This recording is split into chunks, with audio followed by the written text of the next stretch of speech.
Merujuk kepada sejarahnya, silat harimau adalah silat yang diwariskan suku Sikumbang Minangkabau secara turun-temurun. Silat ini dipercayai dikembangkan oleh harimau kampung yang merupakan seorang panglima yang diperintahkan untuk mengembangkan wilayah suku Sikumbang. Kebanyakan dari silat ini berkembang di wilayah Agam Sumatera Barat yang merupakan salah satu wilayah pemekaran suku Sikumbang.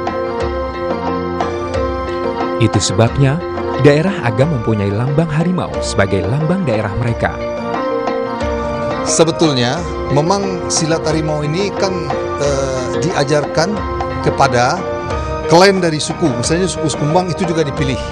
Jadi dipilih kepada orang-orang tertentu, itu dulu. Tetapi setelah mengacu melihat perkembangan zaman, saya tidak mungkin bisa berpegang lagi dengan ini. Karena kenapa?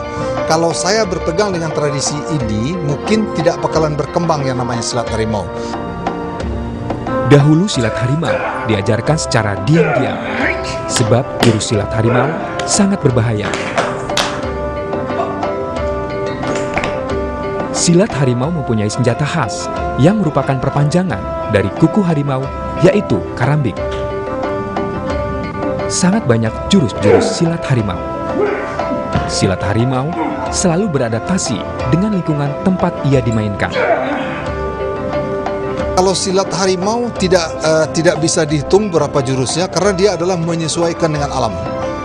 Karena harimau ini dia beristilah garak-gari pandang kutiko. Dari garak itu adalah institusi atau gerak tubuh dari manusia, dari alam, dari siapapun, itu adalah menjadi inspirasi gerakan dari harimau.